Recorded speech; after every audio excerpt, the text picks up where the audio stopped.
Kalian punya 1 juta, pengen beli TWS yang di bawah 1 juta harganya. Saya punya dua nih hari ini. Ada Soundpitch True Engine 2 dan Soundpitch True Engine SE.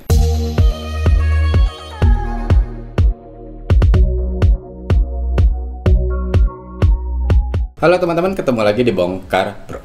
Balik lagi sama saya Dani. Setelah kita review kedua produk ini, waktunya kita coba bandingkan. Jadi kalian bisa lebih enak buat milih beli yang mana nih. Dari harganya emang sih si True Engine 2 ini lebih mahal, dia 895.000. Sedangkan si True Engine SE dia 725.000. Kalau kalian mau lihat barangnya, kita belinya nih di online store Tokopedia, nama tokonya Soundbits. Akan kita taruh linknya di deskripsi. Pada saat kalian beli, kalian udah dapatnya langsung lengkap kok. Selain boxnya yang pasti ada buku petunjuk, ada charging kabel, ada ear tips tambahan, masing-masing dapat 2. Dan buat si Soundpitch True Engine 2, kalian dapat earphone tambahan juga. Karena memang di earbudsnya tuh kayak gini nih, ada earphone-nya. Harganya nggak sampai 200.000 sih bedanya ya. Tapi kalau kita lihat dari bahannya udah pada bagus kok. Si Soundpitch True Engine 2 dan SE ini, dia udah hard plastik dan kerasa di tangannya enak banget. Cuman kalau si True Engine SE sih emang kelihatan dia bahannya kayak doff gitu. Dan dia ukurannya lebih kecil. Nah, yang sama juga di antara kedua Soundpitch ini, mereka tuh dua-duanya udah menggunakan dual driver. Dan buat saya pribadi, saya suka banget nih dengan bentuknya yang kayak gini. Ini tuh kayak transparan gitu plastiknya, dan terlihat si dual drivernya. Keren banget. Kalau kita bicara masalah ukuran, kedua Soundpitch ini ya, si SE dan True Engine 2 ini, mereka tuh bentuknya beda banget. Dan si True Engine 2 ini lebih berat, mau dari earbuds maupun dari casingnya. Kenapa? Karena memang bentuknya tuh beda sendiri ya. Kalau si True Engine SE ini, dia bisa dibilang low profile, dia simple banget. Sedangkan si True Engine 2 ini, dia tuh kelihatan, buat saya sih ya, agak aneh. Bukan aneh dalam arti nggak bisa dipakai ya, dalam arti kayaknya baru saya lihat aja yang bentuknya seperti ini. Tapi kalau kita bicara masalah fitting, memang True Engine 2 ini dengan bantuan earphone-nya ini tahan banget di telinga. Bahkan ketika kita sedang olahraga pun True Engine 2 ini bisa yakin bakal nahan di telinga. Tapi True Engine SE nggak kalah juga kok kalau masalah fitting, dia juga nempel di telinga. Kalau kita hanya sekedar jalan atau lompat sekali 2 kali, dia nggak akan lepas. Tapi kalau untuk kegiatan yang aktif kayak lari atau di gym gitu, saya lebih menyarankan si True Engine 2. Tapi jangan khawatir, dua-duanya udah IPX5. Jadi kalau keringat dan percikan air yang ya hujan gerimis gitu, mereka udah nggak apa-apa. Kalau kita bicara masalah baterai, True Engine SE ini dia bertahan kira-kira 5 jam dan bisa di-charge di case-nya ya kurang lebih 4 kali. By the way, kalau kalian mau ngeliat reviewnya si True Engine SE yang lebih lengkap, kalian bisa klik link di atas ini. Nah, kalau True Engine 2 emang sih baterai dia menang dikit. Setelah saya cobain dia ya kurang lebih 5 jam juga, tapi bisa nyampe 5,5 jam, bahkan sempat 6 jam. Tergantung juga kali ya dari volume kita mendengarkan lagu pada saat kita pakai ini gitu. Nah, True Engine 2 ini juga kita udah review secara jelas, kalian bisa klik linknya di sini. Kalau kita bicara masalah daya nih, masalah baterai, sayangnya True Engine SE ini dia masih menggunakan micro USB. Sedangkan Soundpitch True Engine 2 dia sudah menggunakan USB-C. Untuk masalah koneksi, kedua produk ini sudah mendukung Bluetooth 5.0. Walaupun nih, dua-duanya nih setelah saya cobain tuh, beberapa kali tuh koneksinya suka kayak hilang-hilang gitu. Jarang sih emang. Cuman caranya waktu itu saya harus disconnect dulu ke smartphone, atau bahkan kadang-kadang saya masukkan kembali ke case-nya, baru saya keluarin lagi, baru deh koneksinya normal. Kalau jarak, ya standar sih, 10 meter no obstacle, artinya nggak ada halangan. Kalau saya cobain di rumah, saya keluar dari kamar, saya tutup pintu, SE memang lebih duluan hilang, ya nggak jauh beda, 1 langkah 2 langkah, True Engine 2 hilang juga setelah itu. Kalau masalah kodek, keduanya sudah mendukung SBC, AAC, dan aptX. Nah, waktu saya cobain connect ke smartphone saya pakai HP Android ya. Di situ sih dibilangnya aptX TWS Plus. Ini tuh artinya sih bisa single use, mau kanan ataupun kiri. Jadi kemungkinan besar koneksi dia tuh nggak ke kanan dulu atau ke kiri dulu, dia langsung ke masing-masing.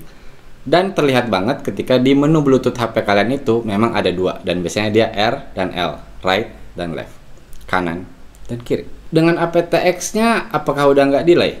Nah, sesuai pengalaman saya waktu nonton YouTube, udah tipis banget, udah hampir nggak ada, udah nyaman banget ya. Emang ya aplikasi YouTube ini juga membantu untuk masalah delay. Walaupun untuk TWS murah dia masih biasanya masih kerasa delaynya. Tapi untuk main game, terutama itu saya nyobain main game PUBG, oh my god. Terutama di Android ya. Kalau di iPhone ada delay tapi masih kerasa lebih nyaman menurut saya. Sedangkan di Android itu nggak enak banget. Saya nggak tahu apakah HP Sony saya atau gimana, tapi sempat dicoba di Android lain juga sama kayak gitu hasilnya. Tapi kalau kita bicara masalah delay, memang kan sampai sekarang TWS ya, karena dia true wireless itu dia tidak pakai kabel, belum ada sampai sekarang yang sama sekali nggak delay. Kalau menurut kalian itu nggak ada, itu bisa aja dalam arti sangat tipis sampai nggak sadar. Setahu aja itu kayak aptXLL atau low latency codecnya, itu aja dia masih di 40 millisecond untuk masalah delay. Untuk kenyamanan menggunakan si Soundpeach True Engine 2 dan SE ini udah enak banget.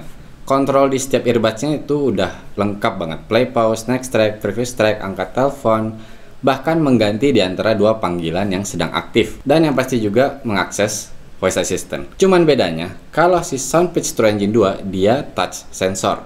Jadi bisa dibilang hanya disentuh aja. Sedangkan si True Engine SE dia menggunakan tombol. Masalah ini sih bisa dibilang sesuai dengan selera dan kebutuhan masing-masing. Ya kayak touch ini kan biasanya tuh yang cewek pakai kerudung tuh kadang-kadang bisa ketekan-tekan tuh. Sedangkan yang tombol dia kerasa kayak masuk ke telinga gitu ketika ditekannya. Saya sih merasakan seperti itu untuk si Soundpeach True Engine SE ini. Untuk mikrofonnya kita udah nyobain. Kedua produk ini mereka sudah menggunakan CVC atau Clear Voice Capture. Itu dalam arti ketika sedang menelpon atau pokoknya sedang menggunakan mikrofonnya itu seperti suara sekitar itu nggak ketangkap dan dia hanya fokus ke suara kita. Hasilnya buat saya sih enak banget dan jelas banget. Nah, kalau untuk suara gimana nih? Kedua Soundpeach ini kan sudah menggunakan dual driver. Yang setahu saya nih ukurannya masing-masing drivernya itu 6 mm.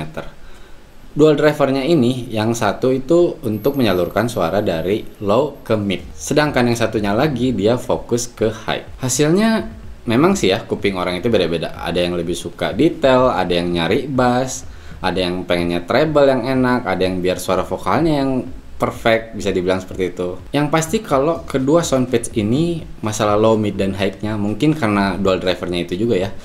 Mereka itu nggak saling tumpang tindih. Mereka tuh pemisahannya tuh enak banget.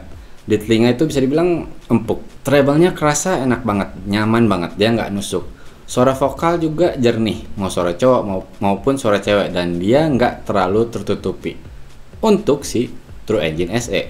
Nah, saya sih emang bukan penyuka yang bass ya. Untuk bass boosted banget saya nggak suka. Si Soundpeach True Engine 2 ini dia lebih ke bass.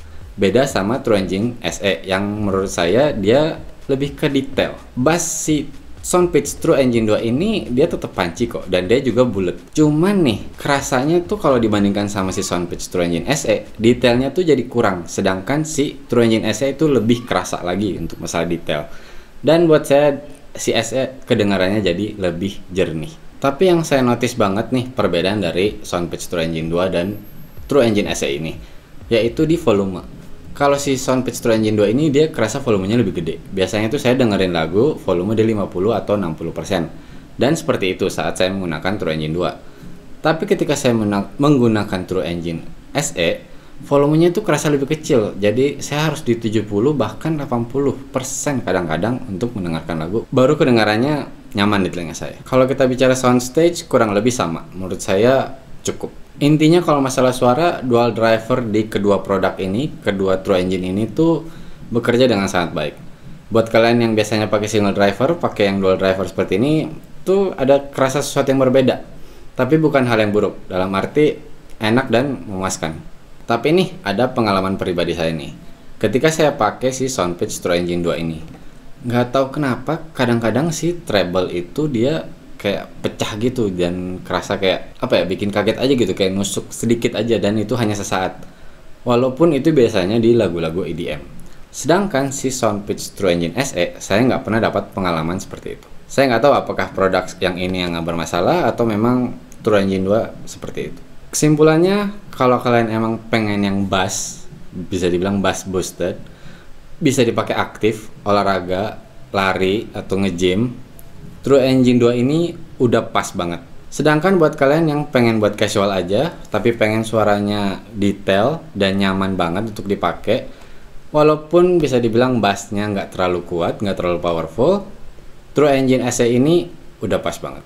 Kalau untuk masalah fitting, dia tetap nahan kok di telinga. Dia nggak mudah copot.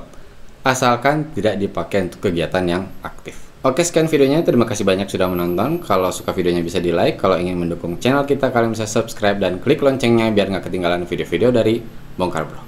Bye! Bye!